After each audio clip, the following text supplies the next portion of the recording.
ধরা খেয়ে গেছে ডিবি হারুন ও কোঠা নিয়ে সত্যিকারে মুক্তিযুদ্ধের সন্তানও নয়। ওর বাবা মুক্তিযুদ্ধের সময় রাস্তায়ও নামে। Mumtaz class 2 pass. মুমতাজ রে সবাই মন্ত্রী বলতে পারছে, স্যার বলতে পারছে, স্যারিনী বলতে পারছে। আর যারা বাংলাদেশের বৈষম্য আন্দোলন করতে যাইয়া নেতৃত্ব দিয়েছে আসিফ নাহিদ, 25 বছর 24 বছরের দুইটা টকবকের যুবক, তারে স্যার বলতে কিছু কিছু লোকের বিসি ভিতরে যায়। 2 পাস মহিলার স্যার বলতে পারছে, আর তারা গ্রাজুয়েট কমপ্লিট করা দুইটা ছেলে, বয়স কম হোক কিন্তু তাদের মেধা আল্লাহ এত দিয়েছে। আরে ভাই, তারা তো রাজনীতির র বুঝে না। তারপর ওই চেয়ারে বসে আলহামদুলিল্লাহ দুইটা যুবক, 25 বছরের 24 বছর 26 বছরের দুইটা যুবক যেই সমস্ত মোরগ গুলারে নেতৃত্ব দিচ্ছে, আমি বিশ্বাস করেন আমার কলিজাটা ভরে তাদের জন্য দোয়া করি। তাদেরকে স্যার বলতে বুড়া কিরমিতে কামড়ায়। কি সামাজিক বৈষম্য লয়ে বয়ে রয়েছে বাবা, বুড়া বুড়া দামড়া গুলা এখন নেতৃত্ব দিবে এই ছোট্ট ছোট যুবক গুলা। আরে ভাই, আল্লাহ যদি কাউরে বসায় তুমি তো তারে ক্রিটিসাইজ করে কোনো লাভ নাই। তা না হলে ওরা ছিল, চাইছে, ওরা কোঠা অধিকার চাইছে, হয়ে গেছে তারা সরকার। বানাই দেন কে? জোরে বলে। আবু জেহেলের কাম ছিল, ও জীবনে কোনোদিন ভাবে নাই মুহাম্মদ সাল্লাল্লাহু আলাইহি ওয়াসাল্লাম কোনোদিন মক্কার নেতৃত্ব দিবে। আর আবু জেহেল ভাবে নাই যে মুহাম্মাদের বাহিনীর সাথে আমার মৃত্যু হবে। কিন্তু এই আল্লাহ তার মৃত্যু দিছে কি দেয় নাই? আপনাদের জানা আছে আবু জেহেলের মৃত্যু এমন একটা বাচ্চার হাতে আল্লাহ প্রদান করেছে, বুখারীতে আসছে, যেটা আবু জেহেল কল্পনাও করে নাই। বুখারী, এই যে গত রমজানেও তো আবু জেহেলের কবরটা দেখতে গেছিলাম বদরে। হায় রে, আমার লাগে এক হাজি গেছে, এই 23 কেজি ওজনের এক পাথর ধরছে আবু জেহেলের কবরে মারবো, এই ব্যবস্থা করছে মারবো। আবু জেহেল কি ওই বয়ে রইছে, ওই হালার ভরে মাইরে লইয়া গেল। ঢাকায় মানুষ এবার শালার ভরে মাইরে লইয়া গেল। ওই বলে এই বদরে আসছিলাম আমার নবীরে মারার লেগে। চিন্তা করেন কেসা রাগের রাগ। হালাকে 14 জন সাহাবী যেখানে ঘুমিয়েছে, শোহাদায়ে বাদর তাদের কবরের পাশে যায় হাজিরা কাম। ঠিক না বেটি? জোরে বলে। বদরের মধ্যে দেখবেন কয়েকটা বেঈমানের কবর চিহ্ন রেখে দিয়েছে সরকার, এখন ভেঙে ফেলেছে। আমি 2004 সালে দেখছিলাম আবু জেহেলের কবর সহ উতবা সাহেবের কবর আমি দেখছিলাম।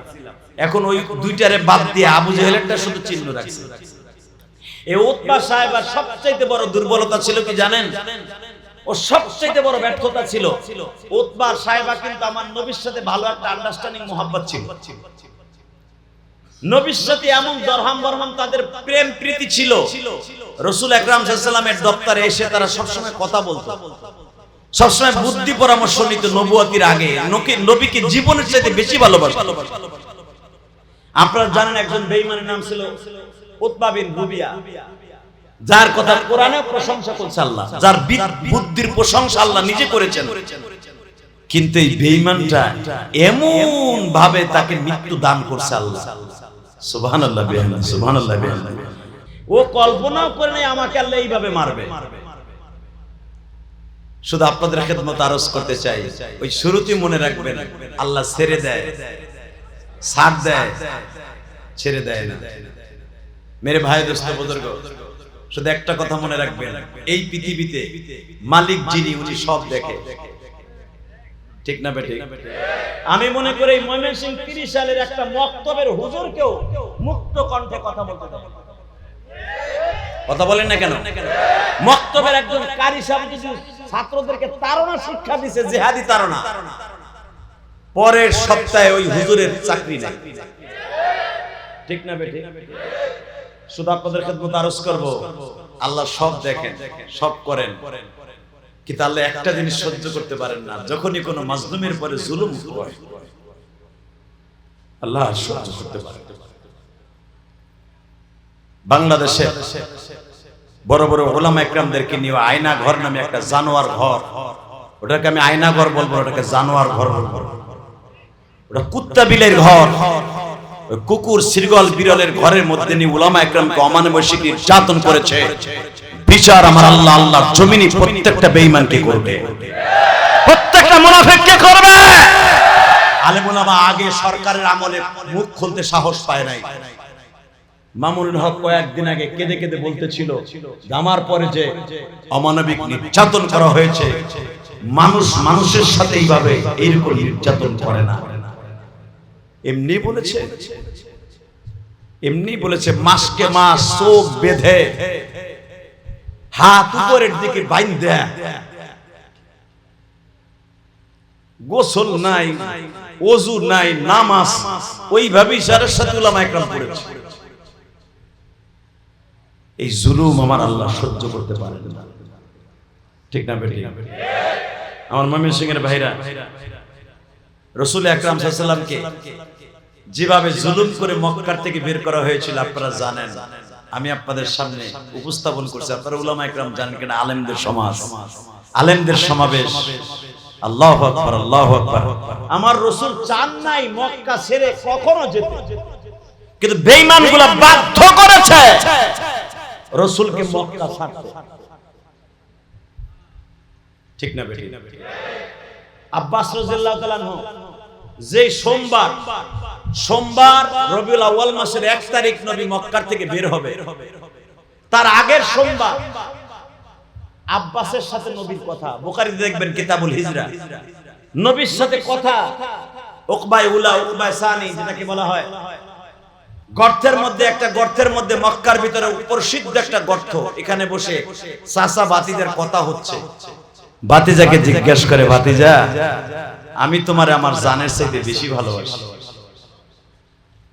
কিন্তু ভাতিজা তুমি যে চলে যাবা, মদিনা ওয়ালারা তোমারে নিয়ে যাবে, তোমার সাথে ভালো ব্যবহার করবে কিনা জানি না, তবে তোমার একটা কথা বলি বাবা, তোমার মতো চরিত্রবান মানুষ এই পৃথিবীতে আল্লাহ একজনও বানায়নি। আমার বাবা আব্দুল মুত্তালিব যখন ইন্তেকাল করে, তখন আমার 9 ভাইরে ডাইকে আমার আব্বা বলেছিল, আমার বড় ভাই আবু তালেবকে ডেকে বলছিল, আবু তালেব রে, আমার জীবনে কোনো জিনিসের আশা নাই, শুধু একটাই আশা আছে, তুই যদি পুরা করস আমার কলিজার টুকরা মুহাম্মদকে কখনো যেন কেউ একটা লগের টোকা না দেয়। উলামা ইকরাম আপনারা জানেন, যতদিন পর্যন্ত আমার বিশ্ব নবী হিজরত করেন নাই, হিজরতের আগ পর্যন্ত আব্বাস আমার নবীর কলিজা দিয়ে ভালোবাসছে। বাবা এত পরিমাণ ভালোবেসেছে, পৃথিবীর কোন মানুষ কোন ভাতিজাকে এইভাবে ভালোবাসে না।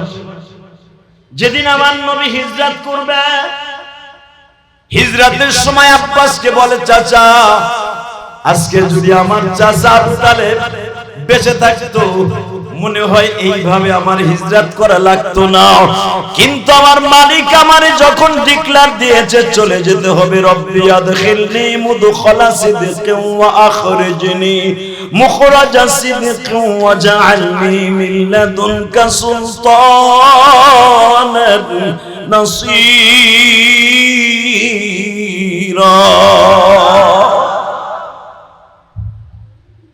চলে যেতে হবে, রব আমারে নিরাপত্তা দিবে। তবে একটা কথা বলে যায়, চাচা আমি মক্কা ছাড়ার পরে মক্কার মানুষগুলো অন্ধকার দেখবে, চোখে অন্ধকার দেখবে। সাইদি সাহেবকে যেদিন শহীদ করা হলো, বিশ্বাস করেন উলামা ইকরাম কথা বলতে পারেনি। আমার মনে হয় বাংলার জমিনটা কলার পাতার মতো নাচছে, মুখ ফুটে কথা বলতে পারে না। শুধু একটা কথাই বলবো, রব্বে কারীম সবকিছু দেখেন, কিন্তু উনি যখন দেখতে দেখতে আর সহ্য করতে পারেন না, তখন আমার আল্লাহ একটা জাতা দিয়া ও বুঝায় দেয় যে আমি আল্লাহ এখনো আছি, তোদের মতো আমি মরি নাই। বাংলাদেশের প্রত্যেকটা ডিক্টাচার, স্বৈরাচার, জালেমকে বুঝায় দিবে আমার আল্লাহ আছে, থাকবে। ইসলামের পরে যতবার আঘাত আসবে সারা দুনিয়ার বেঈমানরা মেনে নিল, তাওহীদি জনতা, মুসলমান উলামায়ে কেরাম মেনে নিবে না। রাজি আছেন না নাই? কে কে রাজি আছেন দেখি এবার আল্লাহকে হাত উঁচা করে দেখায়। কি তাকবীর এবার দেন না?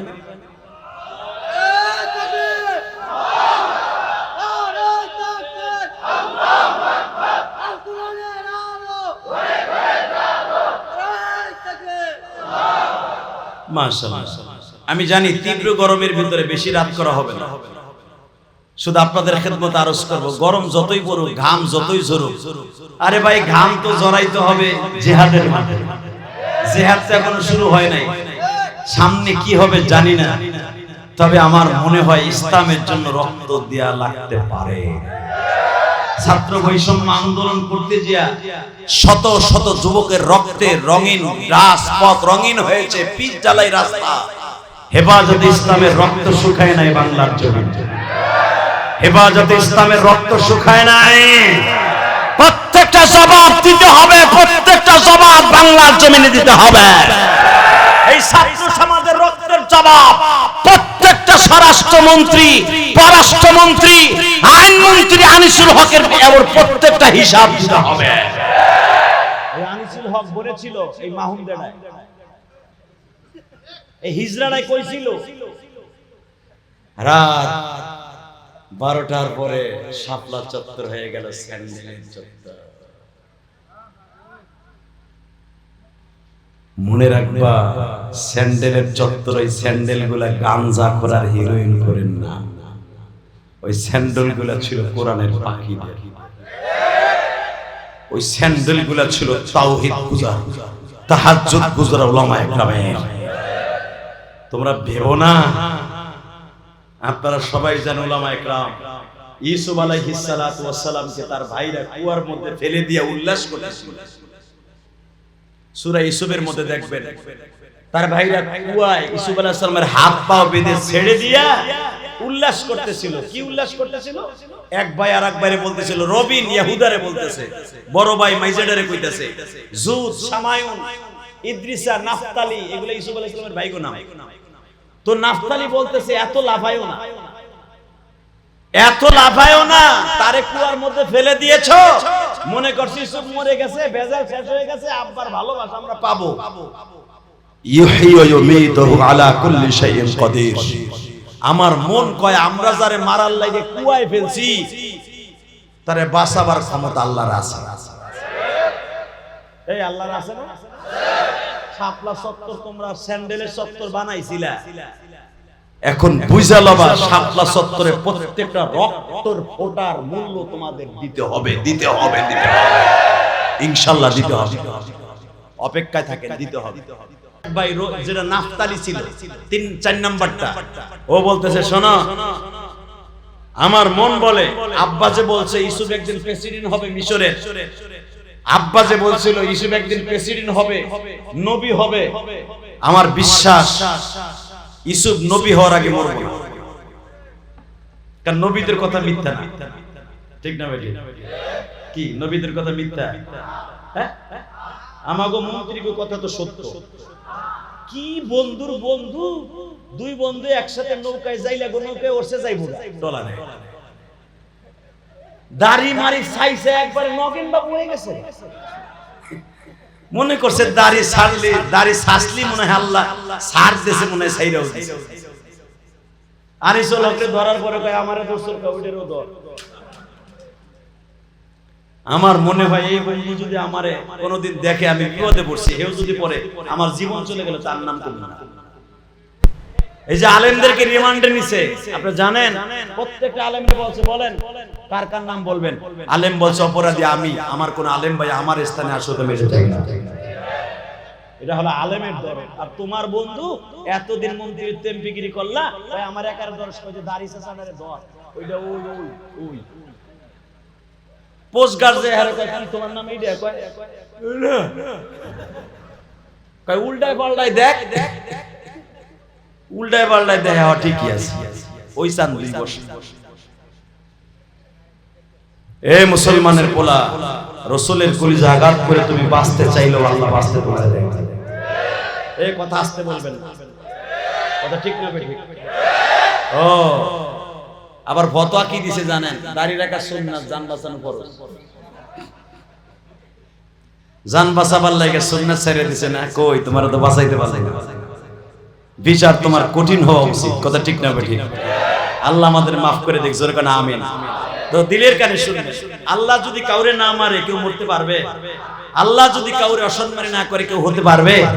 ইউসুফ আলাইহিস সালামের ভাই বললেন, এই তোরা যে বলতেছ ইউসুফ মরে গেছে, আব্বার কাছে ভালোবাসা বাবা, আমার মন বলে ইউসুফ নবী হওয়ার আগে মরবে। বাজানরে ভালো করে বুঝবেন, তাবারাকাল্লাযী বিয়াদিহিল মুলক ওয়া হুয়া আলা কুল্লি শাইইন কাদির, আল্লাযী খালাকাল মাউতা ওয়াল হায়াতা লিয়াবলুয়াকুম আইয়ুকুম আহসানু আমালা ওয়া হুয়াল আজিজুল গফুর। যে মালিক জীবন দেয় ওই মালিক কিন্তু মৃত্যু দেয় গো বাবা। ওয়া তুইজ্জু মান তাশা ওয়া তুযিল্লু মান তাশা বিয়াদিকাল খায়র ইন্নাকা আলা কুল্লি শাইইন কাদির। সম্মান যিনি দেয়, গত মাসের এই সময়ে কিন্তু এমপি মন্ত্রীগুলা বাবা সবাই সম্মানের পাত্র ছিল, যাদের আঙ্গুলের ইশারায় ছাত্র সমাজদের বিরুদ্ধে অ্যাকশন নিয়েছিল। আজকে বাজার এমপি মন্ত্রীর বাসার সামনে যায় পচা ডিম মারে আর বলে বেঈমানটারে ধর, ফাঁসি চাই ফাঁসি চাই, অমুক এমপি মন্ত্রীর সাবেক ফাঁসি চাই। ও বাজান আমার মালিক বলে দুনিয়ার মানুষরা,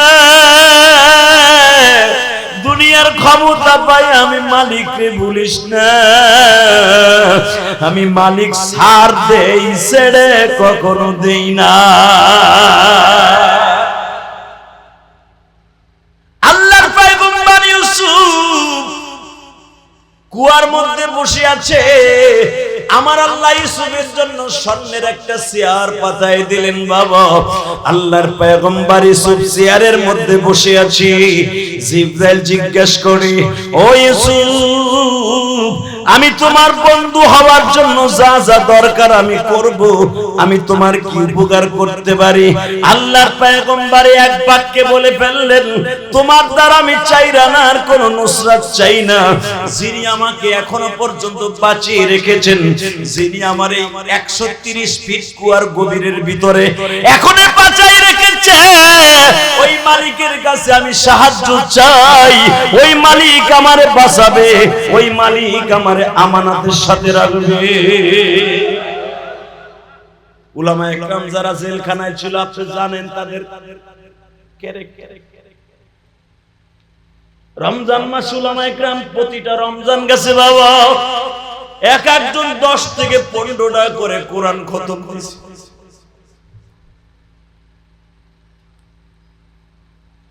শুধু আপনাদের খেদমত আরজ করতে চাই, উলামায়ে কেরামের সংগঠন এই রায়মনি আলেমদেরকে আপনারা দেখতেছেন, আলেমরা মনে হয় কিছু বুঝে না। আলেমদেরকে আল্লাহ এত মেধা দিছে, এই মেধাগুলি যদি বাবা সরকার কাজে লাগাইতো বাংলাদেশে একটা হিরোইনসি বদমাইশও থাকতো না। সরকারকে চ্যালেঞ্জ করে বললাম, কওমি মাদ্রাসা আলিয়া মাদ্রাসা ছেলেদেরকে ধরে ধরে নিয়ে পুলিশের চাকরি দিয়ে দেখেন, একটা গাঞ্জাখোর জমিনে রেল স্টেশনে বইয়ে গাঞ্জা খাইতে পারবে, একটা দুর্নীতিবাজও দুর্নীতি করতে পারবে না, একটা মানুষও কখনো অন্যায় করতে পারবে না ইনশাআল্লাহ। যার বুকের মধ্যে কোরআনের আলো আছে ও কোনোদিন অন্ধকার যুগে যেতে পারে না। বিশ্বাস না হয় বর্তমান সরকার যিনি আছে, আপনি মাদ্রাসা ছেলেদেরকে নিয়ে পুলিশের চাকরি দেন, তাদেরকে এসআই বানায় দেন, এই যে আলেম ওলামাদেরকে ধরে নিয়ে আপনি একটা ওসি বানায় দেন, দেখেন এরা দেশ চালাইতে পারে কি? দিবেন না। এদের দিলে তো আমার খবর আছে, কি লেগে জানেন কবে? শুধু আমার দিকে তাকান, আল্লাহ যদি কাউরে বাঁচায় তারে কেউ মারতে পারে? হ্যাঁ, মুসা পয়গম্বরে মারার লেগে ফেরাউনের যত প্রসেসিং ছিল সব করছে, এমনকি মুসার মার পেট চেক কিন্তু একবার করে না, আমরা তো আল্ট্রাসোনোগ্রাম করে দেখি যে পেটে বাচ্চা কি ছেলে না মেয়ে, শীতই আছে না কাইতই আছে, বাচ্চা আছে না মরা গেছে, সবকিছু আল্ট্রাসোনোগ্রামের মধ্যে দেখা যায়। আর ফেরাউই না এমন মহিলা ফিট করছিল, তারা হাত দিয়ে বলে দিতে পারতো বাচ্চা আছে না নাই। এমন মহিলা মুসা আলাইহিস সালামের মারে একবার দিব না বহুতবার চেক করছে, দেখছে পেটে বাচ্চা নাই। সুবহানাল্লাহ। বোন কাছে যাই কই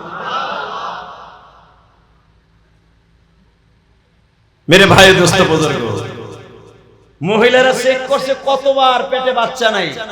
এদিক দিয়ে সরকারি কিছু দালাল আছে, প্রত্যেকটা সরকারি কিছু দালালের আলেম থাকে, আছে না নাই? দেখেন নাই কয়েকদিন আগে শেখ হাসিনা এই মুসলমানের বলা শুধু একটা কথার উত্তর দিবেন, ভাই কারো দালালি করার দরকার নেই, একজনের দালালি করেন, সে আমার আল্লাহ। ঠিক না বেঠিক? নেতা আমাদের একজনই থাকবে, আমার বিশ্বনবী, সে নেতা। যেই নেতার চরিত্রে ভেজাল নেই, প্রত্যেকটা নেতার, এই বিএনপির কথা কবেন, হ্যাঁ চরিত্র আল্লাহর ওলি, ফুল পরে। আমি ইলিয়াস রহমান জিয়াদির চরিত্র ভালো, এই হুজুরের চরিত্র ভালো, পৃথিবীতে একজন মাত্র নবীর, একজন মানুষের চরিত্র ভালো।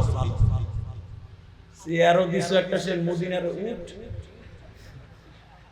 বেচারার কষ্ট হইতেছে, বাতাস ঘুরে ঘুরে দিতে চাইতেছে। এই যে ফ্যানটা কি আমার দিকে থাকা গেল না, ঘামাইয়া যা ছিল শরীরের ভিটামিন সব বাইরে গেল, এমনি অসুস্থ মানুষ।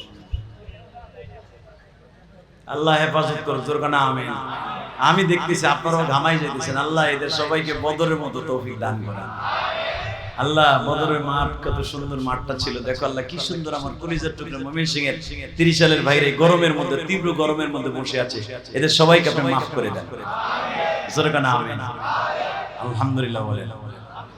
বাবা শুধু আপনাদের খিদমতে একটা দিনের 400 আরজ করি, আল্লাহ আছে না? বিশ্বাস হয়তো ইনশাআল্লাহ? আমার বিশ্বাস এই দেশটা একদিন ইসলামী শাসন কায়েম হবে ইনশাআল্লাহ। সময় চলে আসছে, সময় চলে আসছে। আলেমুল আমার চোখের পানি পেতা যেতে পারে না। এই যেই বদমাইশটা বলছিল তেতুল হুজুর কই আমার শায়েখরে গালি দিছিল, দিছিল না গালি? ইনুমিনাস ইনুরেছেন না? এই দালাল, এই কুলাঙ্গার, ওরা যখন কোডে উঠাইছে দেখছেন পচা ডিম কেমনে মারছে, এর দিয়ে তো জেলখানায় মরে যাও বালা। রফিকুল ইসলাম মাদানী ছোট্ট পিসকি ডারে উড়াইছে ডাকাইতের মতো, কোমরে গরুর রশি বাঁধা, কিন্তু যারা দেখছে আসামিরে দেখেও সালাম দিছে, দৌড়ে যে একটু হাতের সংস্পর্শ নিতে চাইছে। আর এমনই কাম তোরা করছো যে তোকে কোডে উঠাইতে দেখতে যে জনগণের পচা ডিম মারে তুলে বকা মারে, কথা কর না কেন? হালাকে আলেমুল আমারে ধর্ষক সাজাইছো, আলেমুল আমারে চোর ডাকাত সাজাইছো, তারপরও তারা কোঠে উঠলে চোখের পানি ছেড়ে দিয়ে সালাম দিত, তাদের সামনে দাঁড়ায় দোয়া করত। পুলিশ ভ্যানে উঠাবার সময় ছাত্র বুখারী লয়ে যায় দাঁড়ায় থাকতো, একটু সবক পড়ায় দিয়ে দেন। তোরা ডাকাত সাজাইতে চাইলে কি হয়? ইজ্জতের মালিক আমার আল্লাহ, ইজ্জত দেনেওয়ালা তিনি, ইজ্জত নেনেওয়ালাও তিনি। কথা কর না কেন? তেতুল হুজুর কয়ে বাংলাদেশের শায়েখ শেখুল ইসলামকে গালি দিছিলি, তোর বিচার আল্লাহ কেমনে হবে? রাশেদ খান মেনন, ইনু মিনু সিনু, প্রত্যেকটার বিচার বাংলার জমিনে হবে। যত যেই সময় বাংলার জমিনে পাড়া দিবি, বাংলার জনগণ তোদের চিনে ফেলেছে, ছাত্র সমাজ চিনে ফেলেছে। যে কোনো মুহূর্তে যদি কখনো আরেকটা বার কোন রকম ভাবে তেরেং ফেরেং করো, ছাত্র সমাজ, মাদ্রাসার হোক, স্কুলের হোক, কলেজের হোক, সমস্ত ছাত্র সমাজ বন্ধুরা, আপামাম জনসাধারণ তোদের জুতার বাড়ি দিয়ে তোদেরকে সোজা করার মতো বিরোধী তারা শিখে ফেলেছে। তারা শিখে ফেলেছে কেমনে তোদের সোজা করতে হবে। আর বাংলাদেশের মানুষকে মুখ চাইপে ধরে রাখা যাবে না, এটা আল্লাহ করে দিয়েছে। কথা ঠিক না বেঠিক? টাকা নেই দিকে, কষ্ট হইতেছে আপনাদের? অল্প সময়ের ভিতরে আমি ছেড়ে দিচ্ছি। শুধু একটা কথা বলবেন, আল্লাহ যদি কাউরে বাঁচায় তারে কেউ মারতে পারে? হ্যাঁ, চেয়ারে বসা ইসুফ আলাইহিস সালাম, জিবরাইল এসে বললেন আপনার জন্য আমি কি উপকার করতে পারি? না, আপনার কিছু করতে হবে না, আমার আল্লাহই যথেষ্ট। একটু পরে আরেকজন আসছে, মিকাইল, খাবার নিয়ে আসছে। আমি আপনারে খাবার তুলে দিয়ে গেলে না আপনি খাওয়াবেন কেন, আমার আল্লাহই তো যথেষ্ট। সুবহানাল্লাহ বলেন না? বাজান এবার আমার দিকে তাকান। 3 দিন হয়ে গেল আল্লাহর পয়গম্বর ইউসুফ তার ভাইরা মনে মনে ভাবছে মরে গেছে। 3 দিন পরে একটা কাফেলা যখন আসতেছে, আপনারা বুঝেছেন 80 জনের একটা কাফেলা যেই কুয়ার মধ্যে ফেলেছে আল্লাহর পয়গম্বর ইউসুফকে, ওই কুয়ার পাশ দিয়েই তারা যায়। হঠাৎ করে তাদের মধ্যে যে আমির ছিল সে বলতেছে এই কুয়ার মধ্যে কেমন যেন পানির আওয়াজ শোনা যায়। এতগুলা কুয়া, প্রায় 160টার মতো কুয়া। আমি গুনাহগার, আল্লাহর পয়গম্বর ইউসুফকে যে কুয়ার মধ্যে ফেলেছে বাবা, জর্ডান আর মিশরের বর্ডারের মধ্যে কুয়াটা যারা গেছেন জীবনে তারা দেখেছেন। এই কুয়াটা এখনো পর্যন্ত অক্ষত অবস্থায় রেখে দিয়েছে ওই দেশের সরকার। আল্লাহর পয়গম্বরের ওই 3 দিনের অবস্থানের কারণে কুয়াটা বাবা এত দামি হয়ে গেছে, ওই কুয়ার সামনে গেলে এখনো বুক ফেটে কান্না আসে। আল্লাহর পয়গম্বর ইউসুফ ওখানে বসে আছে, আল্লাহ বসিয়ে রেখেছেন। আমি সাহেব বলতেছে আমার মন কেন জানো বলে এই কুয়ার মধ্যে পানি আছে, তোমরা প্রত্যেকটা কুয়ার মধ্যেই তো বালতি ফেলেছো, এই কুয়াটার মধ্যে একটু বালতিটা ফেলো তো দেখি।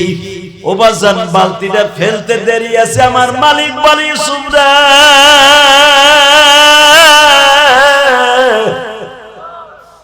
তোর জন্য আমি রব্বে কারীম লিফটের ব্যবস্থা করেছি রে ইউসুফ।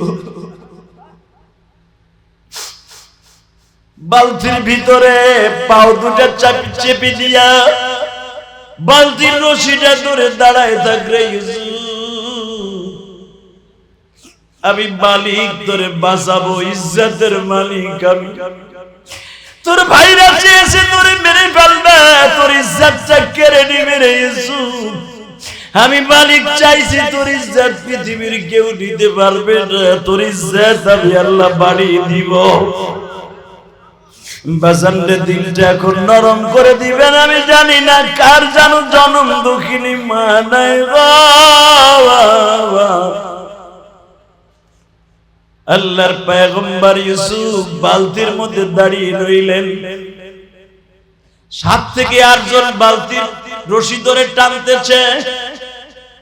টেনে যখন উপরে তুলেছে দেখে এটা পানি না, জান্নাতের একটা টুকরা। ইউসুফের রূপে পুরো গর্তটা আলোকময় হয়ে গেছে। তারা রশিটা ছেড়ে দিতে চাইছে, মনে হয় এটা পরী হবে অথবা জিন হবে। আল্লাহর পয়গম্বর নিষেধ করে আর বলে তোমরা ছেড়ে দিও না, আমি আসলে মানুষ। হাযা গোলাম ইয়া বুসরা হাযা, উঠাইতে চাইলাম পানি পায়ে গেলাম বালক, কোরআনের আয়াত। ইউসুফ বলে ঠিকই আমি বালক, আমি জিন ভূত না, আমার উঠাও, তোমাকে উপকার হইব। টাইলে উঠাইতে দেরি আছে। ইউসুফের 10 ভাই কিন্তু এখানে বসেছিল, তাদের বিশ্বাস ছিল ইউসুফ মরে নাই, কারণ আব্বাই কইছে নবী হইব। আমরা ফেললে কি হয়, মারার মালিক কে? জীবন দেওয়ার মালিক কে? আমি দেখব এখন কার চোখে নবীর জন্য 2 ফোঁটা পানি আছে। ইউসুফ আলাইহিস সালামকে উঠাবার পরপরই ইউসুফ নিজে বললেন আমার আপনারা বস্তার মধ্যে ভরে ফেলেন। কেন? অসুবিধা আছে। বস্তার মধ্যে ভরে ফেললো। ইউসুফের ভাইরা চলে আসলো, এসে কি বলে জানেন? আমাদের এই গোলাম আমাদের বাসার থেকে চুরি করে এনে বলেছে। ইউসুফ আলাইহিস সালাম তখন চোখের পানি ছেড়ে দিয়ে বলতেছিল ভাইরে আমারে তোমার, কারণ ইউসুফ আলাইহিস সালামের ভাষা আর ওই মিশরের লোকদের ভাষা কিন্তু এক না। দেখবেন মিশরের ভাষা আর বাংলাদেশের ভাষা এক। হ্যাঁ, কেনানের ভাষা আর মিশরের ভাষা এক ছিল না। তাদের ভাষা ছিল সুরিয়ানি আর এদের ভাষা ছিল ইব্রানি। ইব্রানি ভাষা দিয়ে বলতেছে, তার ভাইদেরকে বলতেছে ভাইরে তোমরা আমারে মেরেছো, রক্তাক্ত করেছো, আসার মেরেছো, আমারে যত প্রকার টর্চারিং করেছো, কিন্তু ভাই চোরের তোহমাতটা আমারে লাগায়ও না। তুমিও পয়গম্বরের ছেলে, আমিও পয়গম্বরের ছেলে। উলামায়ে কেরামকে ধর্ষক সাজিয়েছো, ধর্ষক সাজিয়েছো, চোর সাজাইছো, ডাকাত সাজাইছো। আলেমের ইজ্জত ঠিকই আছে। কথা বলেন না কেন? যে আলেমগুলো জেলখানাতে বের হয়েছে হুজুর, তাদের সম্মান কমছে না বাড়ছে? আমি কথাগুলো কেন বলছি এখন দিলের কানে শুনবেন। ইউসুফ আলাইহিস সালামের ভাইদেরকে ইউসুফ বলতেছে, তোমরা আমারে মারছো, টর্চারিং করছো, রিমান্ড দিছো, মাইরের যত কোয়ালিটি সব দিছো, কিন্তু ভাই তোরা আমারে চোর বলিস না। ইউসুফের বড় ভাই রবিন কি বলছিল জানেন? এক কথা বলবি জায়গায় আবার মাইরে ফেলবে।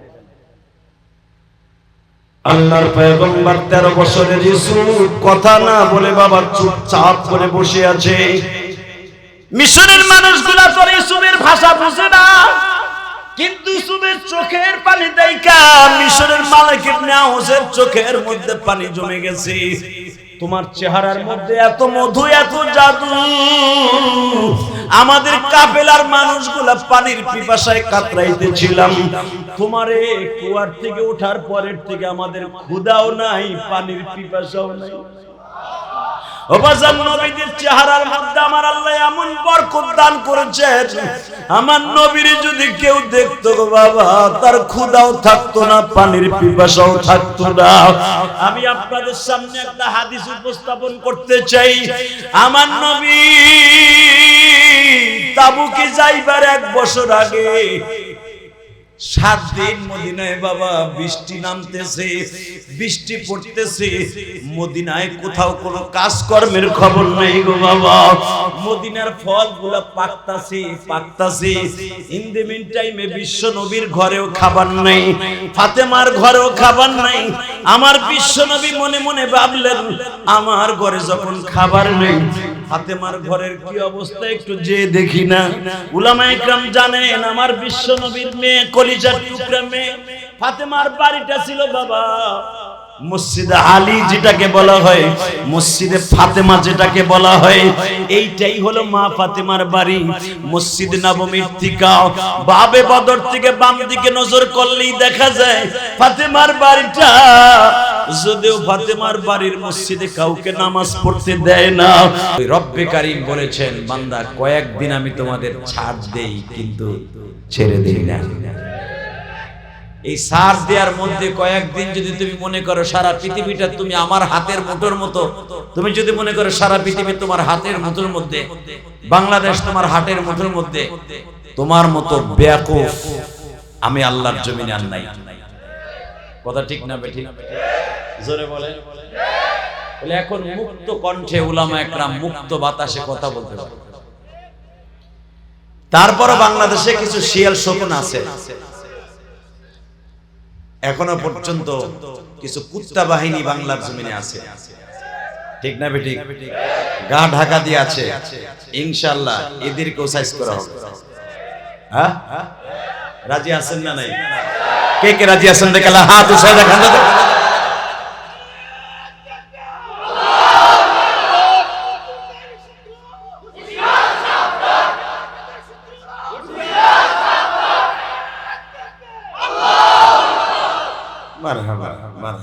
উলামায়ে কেরামের সমাবেশ, এটা রায়মনির ঐতিহ্যবাহী উলামায়ে কেরামের সমাবেশ। এই সমাবেশের আওয়াজগুলো হবে খালিদ ইবনে ওলীদের মতো, মুহাম্মদ বিন কাসেমের মতো। উলামায়ে কেরামের হুঙ্কার এখন জমিন শুদ্ধ কাঁপবে, বেঈমানদের তাখতে তাউস থরথর করে কাঁপবে। 15টা বছর উলামায়ে কেরাম কথা বলতে পারে, এখন মুক্ত কণ্ঠে কথা বলবে। কোরআনের বিরুদ্ধে, আল্লাহর বিরুদ্ধে, মুসলমানের বিরুদ্ধে, মাদ্রাসার বিরুদ্ধে, দাড়ি টুপির বিরুদ্ধে, ইসলামী সংগঠনের বিরুদ্ধে যেই নাস্তিক কথা বলবার পিটায়া কুত্তার মতো বাংলার জমিনে সহায় ফেলব।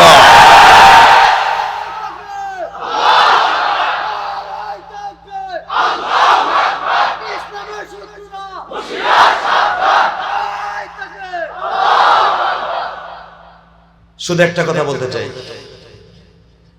এই জমিন চলবে কার হুকুমে? না কোনো মানুষের হুকুমে। আল্লাহ এমনই একজন, উনি কারো কথা শোনেন না। হ্যাঁ, তবে একজনের নিঃশ্বাস উনি শুনেন, মাজলুম মুসলমানের নিঃশ্বাস। হযরত উলামায়ে কেরামের চোখের পানি কোনদিন ব্যথা যেতে পারে না। কুল জা আল হক ওয়া যাহাকাল বাতিল ইন্নাল বাতিলা কানা যাহুকা। মিথ্যা দুর্বৃত হয়েছে, সত্য প্রকাশ হয়েছে, আর পৃথিবীতে অন্ধকার থাকতে পারে না। কথা ঠিক না বেঠিক? আমরা কোরআনের আলোতে জীবনকে আলোকময় করব, রাজি আছি না নাই? আসলে বলেন রাজি আছি না নাই? এই পৃথিবীতে, সারা পৃথিবীতে একজন মাত্র ম্যান আসছিলেন যার চরিত্রের মতো সুন্দর চরিত্র পৃথিবীর কারোই না। শোনেন কোরআনে কি বলে, তার সম্পর্কে আল্লাহ কি বলেন? ওয়া ইন্নাকা লাআলা খুলুকিন আযীম।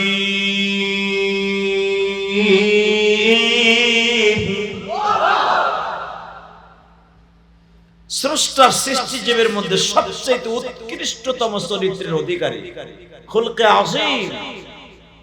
পৃথিবীতে একজন মাত্র ম্যান, সে হলো আমার কলিজার নবী। ঠিক না ভাই? যাকে এত বড় লকব দিয়েছেন আমার আল্লাহ কোরআনে কারিমের দ্বারা। বাংলাদেশে কিছু কুলাঙ্গার এখনো আছে সেই নবীকে, তার চরিত্র নিয়ে কথা বলে, আছে না নাই? আমার নবীর চরিত্র যেরকম ফ্রেশ, নির্ভেজাল, ফরমালিন ছাড়া, পৃথিবীর কোন নেতার চরিত্র এরকম ফরমালিন ছাড়া নাই। কথা বলেন না কেন? বাংলাদেশের জন্ম নিয়ে একটা কুখ্যাত শয়তান নাস্তিক আসাদ নূর,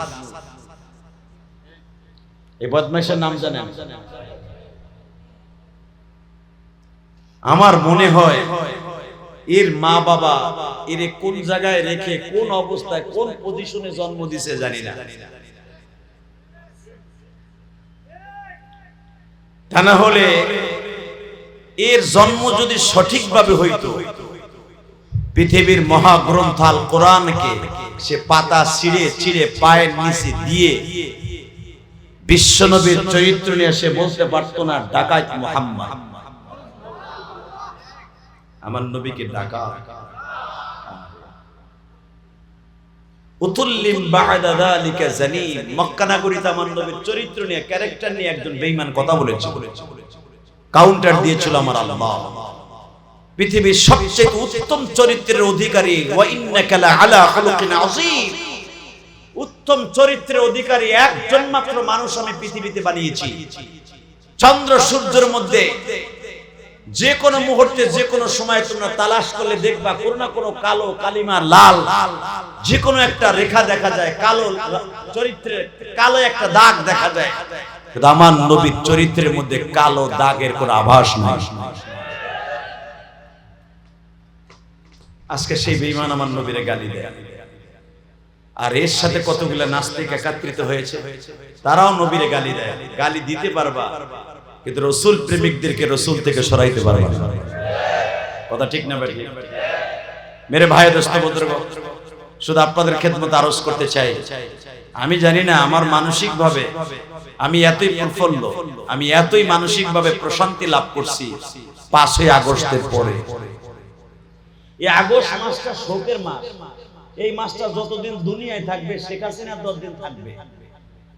এই মাস আসলে তার ভিতরে ভূমিকম্প শুরু হয়েছে, কারণ এই মাসে তার বাবারে মারা হয়েছে। কথা কন না?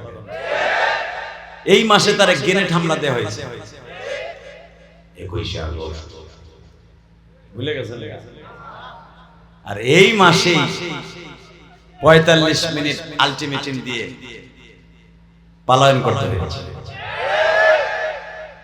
পৃথিবীর কোন প্রধানমন্ত্রী এই আলটিমেটাম দিয়ে এত সময়, এতটুকু সময়ের ভিতরে পালায়ন করে পৃথিবীর ইতিহাসে আছে কিনা জানি না।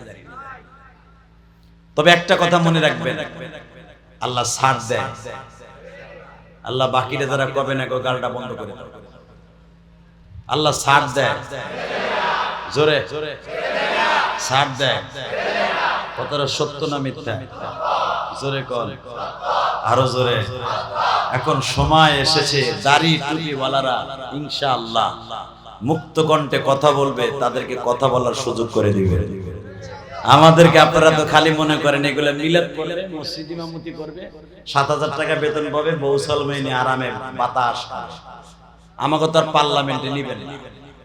এক পাগলারে নিছিল, জান্নাতের মেহমান আল্লামা আব্দুল হোসেন সাইদিরে নিছিল তার টেবিলের থাবুরের হুতায়। বাকি যে এমপি মন্ত্রীগুলো ছিল, সে তার বক্তব্য দেওয়ার আগে থরথর করে কাঁপে। এরপরে নেয় না, আর যারেই নাই ওরে মুরগা বানায়। কথা কন না কেন? দোয়া করেন উলামা একরাম যেন এক হইয়া অন্তত 100 সিট লইয়া পার্লামেন্টে যেতে পারে ইনশাআল্লাহ বলেন 100 সিট যদি উলামা একরামের থাকে, যে ঘরানারই হোক, হক্কানি যদি থাকে, হক উলামা একরাম থাকে, আমার বিশ্বাস পার্লামেন্ট নর্তকী নায়িকা গায়িকা মুমতাজের মতো নর্তকীর স্থান হতে পারবে না। তারা না হালি এরা সময় আছে আন্তাজা খালি